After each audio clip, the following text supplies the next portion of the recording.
You should think twice before going FSBO. That is the myth. And today, we're gonna bust that myth wide open. I am a real estate broker with over 20 years experience, okay? And today, we're talking about why you should not go FSBO.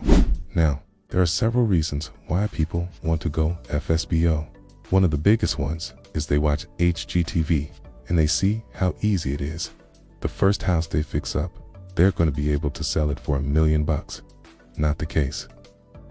They meet this cute couple, they find a house, they tear it apart, and then they sell it for $1 million. After they fix it up for $50,000. That happens in real life. In fact, that happened to a client of mine. It's simply not true. You can sell your house without a real estate agent, but what you need to make sure is you understand what you're getting yourself into. Do your research, talk to your friends, talk to your family, see if it's really the right thing for you. She watched HGTV, got inspired, did the exact same thing, and sold her house for $300,000. More than she paid just by fixing it up. We have over 20 years experience. We've sold over $300 million worth of real estate. We know the market. We know what it takes to get you the best possible price when you sell your house, okay?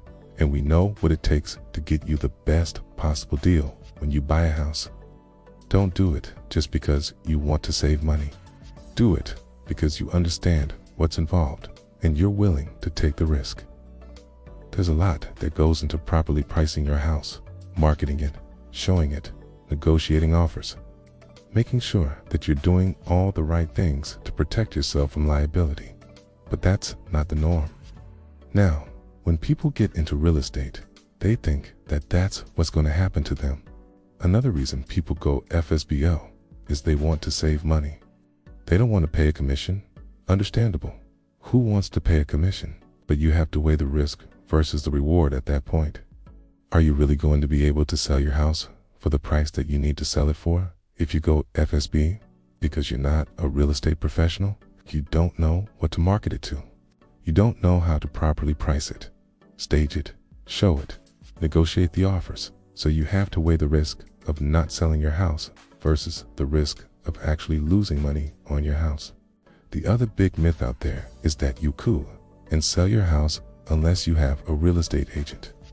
It's not just about putting a sign in your yard and listing your house in the MLS, but don't go into it blindly. Don't do it just because you've watched HGTV.